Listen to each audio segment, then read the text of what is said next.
Hey, are we live yet? 3, 2, 1, we're live. Top of the Thursday to everyone. This is going to be pre-live stream. There's going to be a lot of live streaming today, but I want to do some, I don't want this download, cancel. There's going to be a lot of streaming today, but I want to do a little bit of retro news before I got into the other stream, which will start around 6 p.m. PST. Hope everyone's having a good day. A topic I haven't spoke about yet is that Nintendo Japan had the trademark, tried to do their trademark that was public knowledge. And according to what happened in Europe with the SNES Mini, it's almost the same identical thing where they claimed for a patent, they went for a patent and they got it, and then shortly after the SNES Classic came out. So a lot of people are really excited now because this could be, if history repeats itself, a mini Nintendo 64. Now, something to think about is the evolution of it.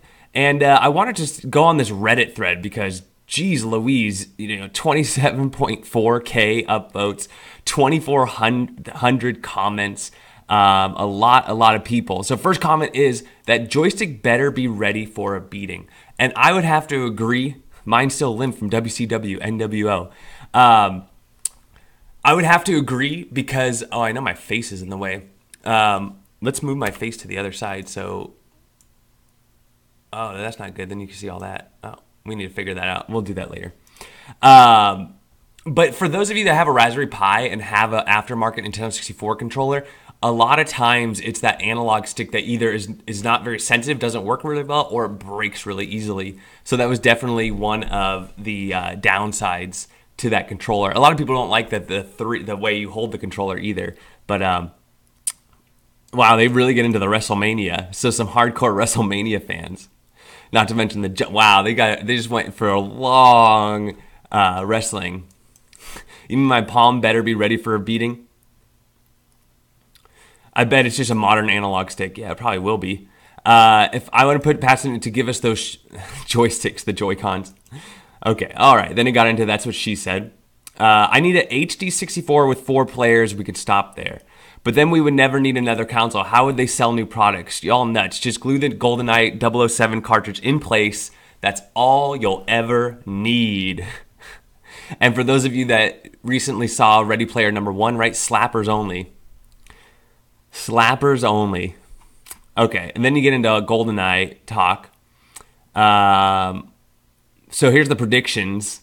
Imagine a Wii U Mini in 2 years. Well, so by this, if we get the Nintendo 64 Classic in 2018, 2019 we get the Nintendo GameCube Classic, then we get the Wii Classic, then the Wii U Classic, then the Nintendo Switch Classic, and then they go after the portable systems. And then, or a 2022 Switch Classic. But back on the thing of being out in 2018, I do think it might be out in 2018. I know some people are saying 2019. I mean, I think almost everyone, I bet you 99% of people would conclude that there will be a Nintendo 64 Classic by 2019, for sure. But the whole idea of will it be this year or not, I think is the big question. And I would just say, from a marketing standpoint, they need something for Christmas, right? This has always been their Christmas go-getter. However, you could argue that their latest announcement of restocking the NES Classic and the SNES Classic could be like what they're just going to bank on that. Like, let's wait another year. We can postpone the Nintendo 64. We'll just rely on people because we've undersupplied the NES and the SNES. People still want that little emulator, and we'll just throw some more out there and then run off that fuel for a little while. So they could do that. 2047 NES Classic. Then the SNES Classic. Oh man, I read a really cool article about a dude who made his own GC mine. It went into okay, we'll have to mess with that later. Virtual Boy Classics. Sure. Yeah, people are forgetting about Virtual Boy. Don't ever forget about Virtual Boy. It should be portable. Finally, make use of that handle. Okay, Not Perfect Dark. Are you quite okay? So some Perfect Dark fans. Have you ever played? It's has not aged well. I agree that GoldenEye is still a great game. Somebody was writing in here about the controllers because the NES Classic, I believe, came with one controller, right? The SNES Classic came with two controllers. So by that theory, the N64 Classic should have four controllers. But if it's Nintendo, they like to make that money on the aftermarket stuff. So, wow. Perfect Dark is a better first-person shooter. What are you guys going to say about that? Perfect Dark is a better first-person shooter over GoldenEye. What do you guys think? What up, Righteous? What up, Michael? What's up, Old Samuel? What's up, 321 My Destiny? What about internet connection and allow you to play with all 8 characters as friends? That would be cool. I think he's talking about Super Smash. But also, I mean, that would be cool. GoldenEye over the network that you could play with people across the pond. Very, very cool.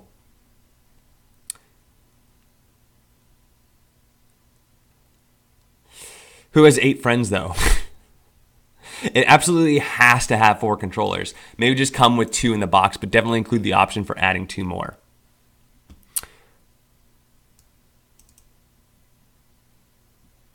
GoldenEye and Perfect Dark won't make it on the system because it's owned by Rare, which is owned by Microsoft. I can only guess their going rate for James Bond franchise access and likeness. I wonder if they'd put OOT from 3DS onto this thing, the old game as well. Even better, we could switch between versions at any time. That would be cool. If it doesn't have GoldenEye, then it's a complete sham. I agree. I think they need to pay for GoldenEye, whatever it has to be.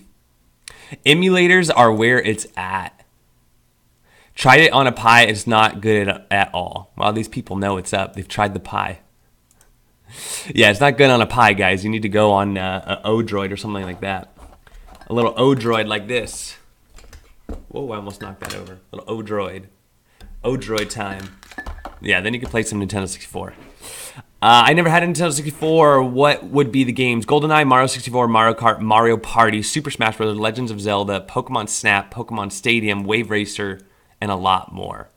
All right, you got to add Perfect Dark, Donkey Kong, Star Fox, Mario Tennis, and Mario Golf. Mario Golf is so dang hard. It makes me so mad playing it, but it's such a good golf game. Not even HD, old graphics. Just make it fit the TV. That's all you need. That's all people want. My body is ready. Okay, my anus is ready. I don't know if we should click it. What do you think? Should we click this? Okay, I don't know.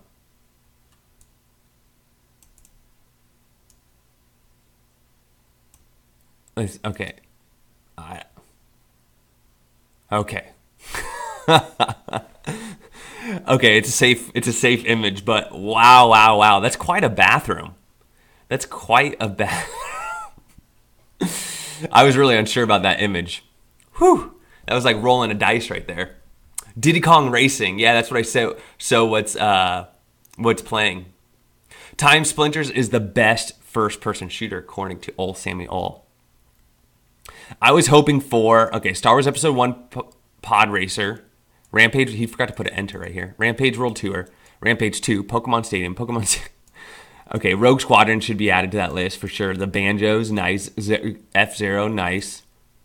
And the perfect game, Superman 64. For those of you that have never played Superman, do yourselves a favor, go and play Superman. I would have to say Glover. Yeah, the Glover is something that people keep forgetting. And then Army Men, I haven't spent much time on that.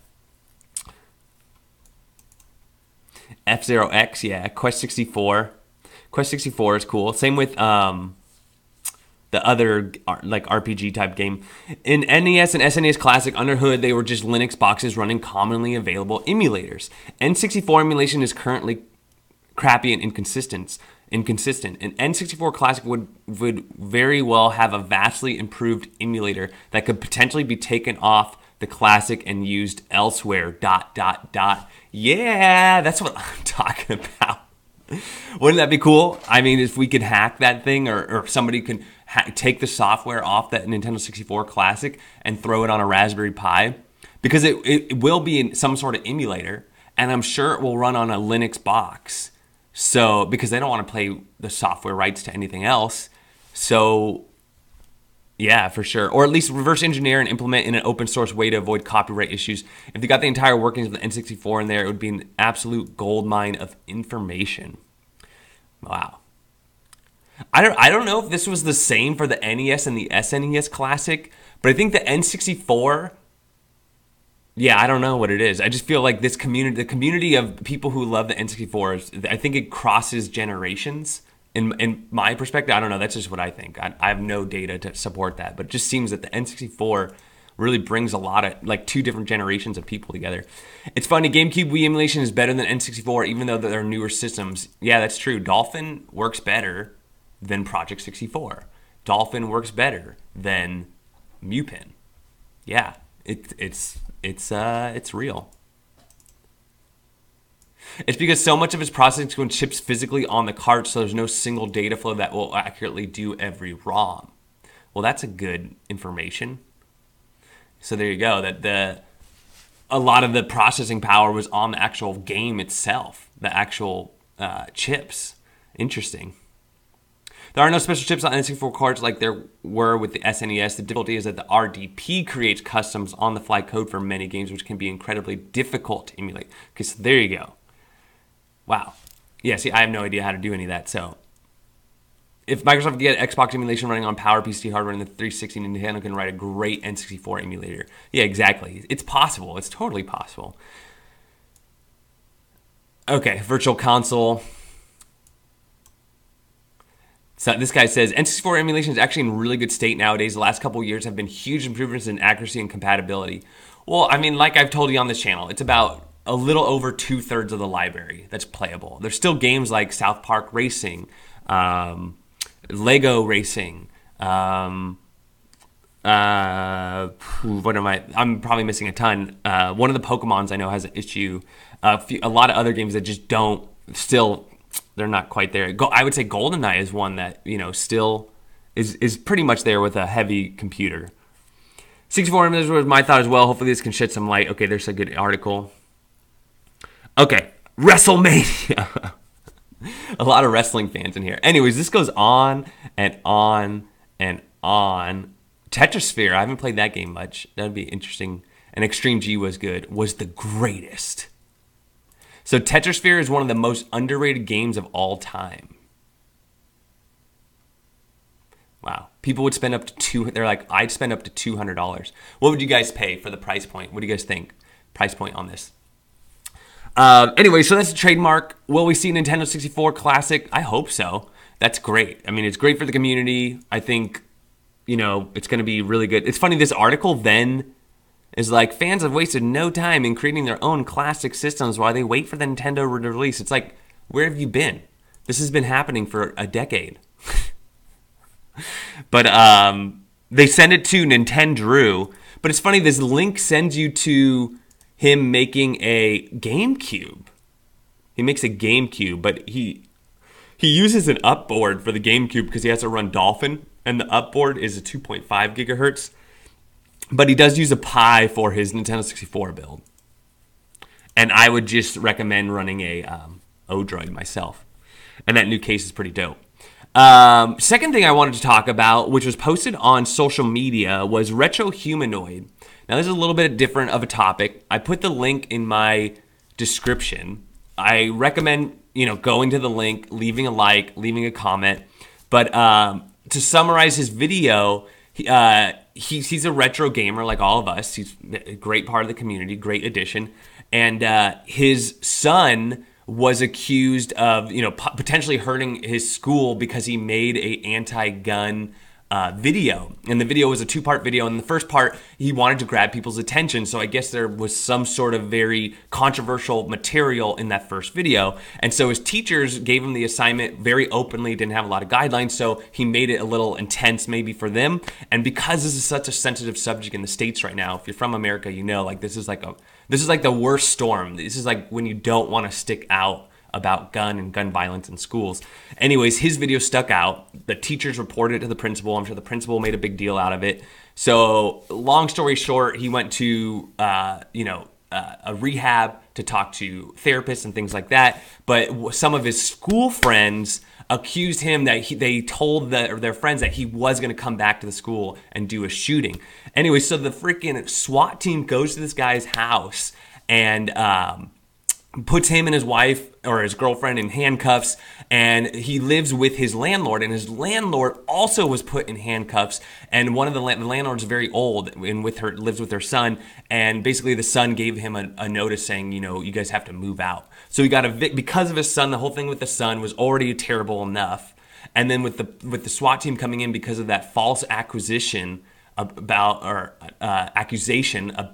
the school, he got evicted. So he's packing up his game room right now in this video. So I don't know if you guys could just send some good vibes his way. I just had a couple comments on it where like, that really sucks, man. And the way I look at it is it was like the worst storm. It's like this is such a hot topic right now. You don't want to be stuck in the middle, and it really sucks that his son was stuck in the middle of that.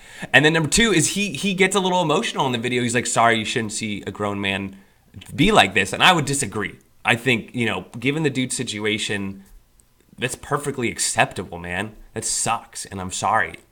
So give him some likes, give him some thumbs up. I saw Simply Austin post about it. I saw it on Facebook. So I wanted to share it because, I hope he gets back. I know he will get back on his feet, and it's just great to support somebody, especially in times like this. All right, moving along, a little brighter subject. The next release is the Atari VCS. I know this is old news. I mean, they I think a year ago they announced it. It's almost like a full year. But the pre-order will be starting at the end of this month, like I think early next week. I think it's May 30th is the date. May 30th. And this is supposedly what it looks like. Nobody really knows. I think this comment really, to me, is a really good comment, which is this a modern console? Is it a retro console? Is it for PC gaming, or is it like a streaming device? And I think that's the biggest, I think you could really break this down, and that's the biggest question with all of this, is nobody knows, right? Not only do we not know what it is, but the chance is that by being so secretive or by not revealing this, it probably won't be any of those things or good at any of those things, especially if they try to be all of those things. For those of you that follow the Dreamcade replay, the small mini PC that I've been doing a lot of videos about, you can check my channel. They got in a big thing with Atari. They're supposed to include Atari games with their release, and Atari not only wouldn't sell them the rights to the games, but also, it's my understanding, and this is just he say, she said, that that's why the Dreamcade replay doesn't have the retro look, is because Atari was releasing their Atari box, and the original, like, look at the Dreamcade replay. Kickstarter. Yes, I'm using Bing because I'm on my new MSI computer. Oh, no, I don't want that one. I want this one. So it was supposed to look like this, but as you see, it looks a lot like this, or kind of similar, right? So now the Dreamcade looks like, I think there's a photo in the other one, actually. In this one, maybe. Maybe. Oh, it's not in this. It's on the community site. Actually, it's probably on here. Dreamcade replay. So they had to change their whole design. Here's what it looks like now. So that's the old. Where's the new one? Come on. New photos. There we go. Boom. So look at the difference from this to this. Because of Atari. Atari's probably a part of the reason. The other part is, I mean, they could have made a different mold, but it would have been delayed even more. So the other thing with the Dreamcade is I've heard people saying like that the Atari is the next Dreamcade replay, that it's going to overpromise and underdeliver. And I have to say the Dreamcade is coming out this week. In the next couple weeks, people are going to have them in their hands. So, I don't think that was as big of a fail as some people are building it up to be. And the other thing is the Dreamcade is in the $100 price range. This thing is what, like $300? $250 and $300. Like, that is such a different price point. That is competing with a PlayStation and an Xbox at that price. So that thing better be powerful, very powerful. So we'll see. Let me know what you guys think. Are you guys excited about it? Are you guys not? But pre-orders start on May 30th. So we'll see.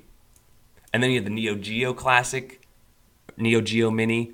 I mean, it just seems everyone is coming out with these bringing back the old stuff, making it new again. So we'll see how it does. Personally, I don't think it's going to do very well.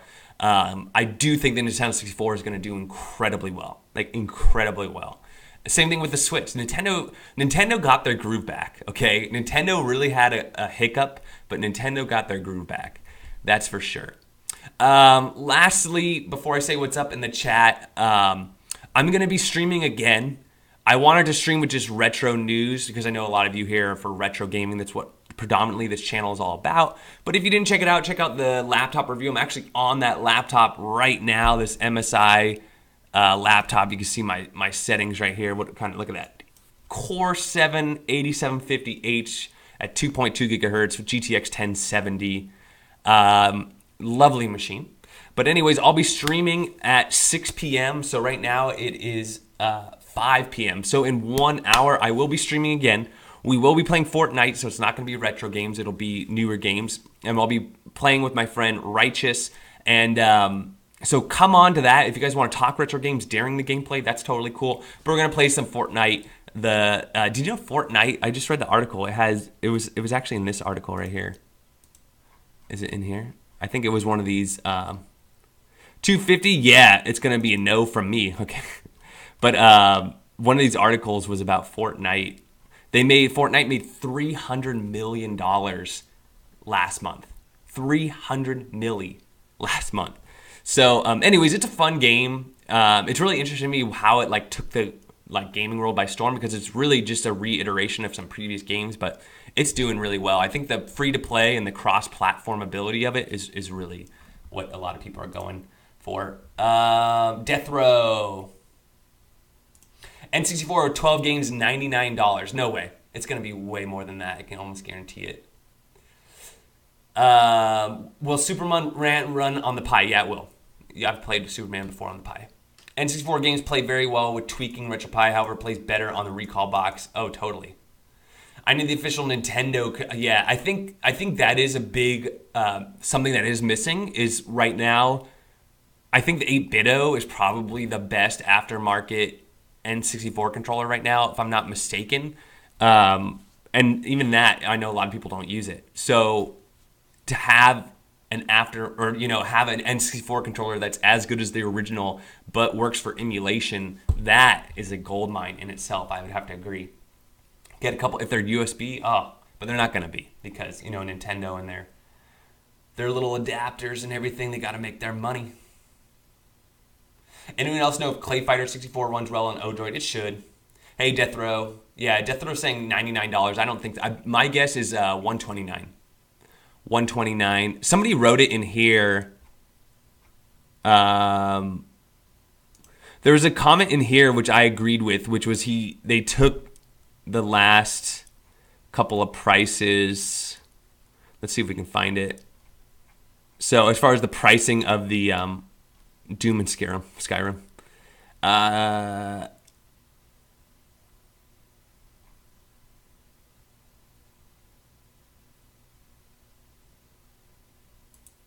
There's 19 Nintendo 64 out. Oh boy. Ooh, are we getting some extra information here? How come there's only these Nintendo 64 manuals on the official UK Nintendo? Look at that. So these could be the 19 games that they're including. 1080, Bomberman, Donkey Kong 64, Excite Bike 64, F-Zero X, Kirby. That would make sense because Kirby's been on all of them so far. Mario Golf, Mario Kart. So you gotta have Mario Kart. Mario Party. I love Mario Party. Paper Mario, Mario Tennis, Pokemon Snap, Sin and Punishment, Star Fox, Super Mario, Legend of Zelda, Wave Race 64, Yoshi's Story. Big upset for those of you that want the Perfect Dark and GoldenEye. But maybe that'll be like the little cherry on top that they've been holding from us this whole time. Look at that. That's a good observation. It'd be interesting to see if you check the cached website. If you check the cached website, how long has that been up there? You know what I'm saying? If it's been up there for just a year or less, that's very telling. There's a thread in here that I was reading before I started streaming where the guy was talking about the price.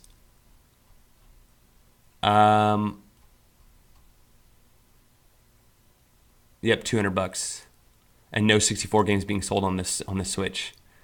Yeah, they're probably not going to do that because they don't want to compete. I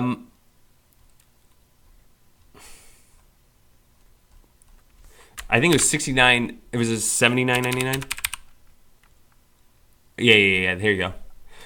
So SNES had one controller, $50.99. SNES had two controllers at $7.99. By that logic, the N64 with four controllers should be $120. I think that's about right. $129.99, $119.99. I think that's about good. Virgil, late. What's up? Agree. 8-bit SN30. Yeah. It's very, very expensive.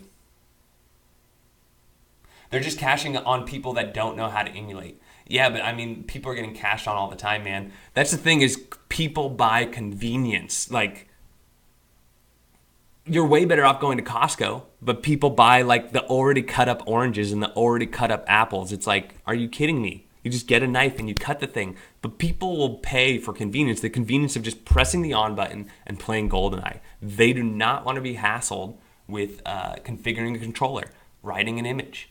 It's crazy. It'll be like $300 in Australia. Yeah, sorry, Bingo, unfortunately. All right, guys, so that's going to do it for me. Like I said, tune back in about an hour. We'll be playing some Fortnite, and hope you guys are having a good Thursday. And if you haven't checked out the previous videos, check those out. On your way out, if you can leave a little thumbs up, I'd really appreciate it. And I hope you guys have a great rest of your night. But I also hope to see you in an hour. All right, peace.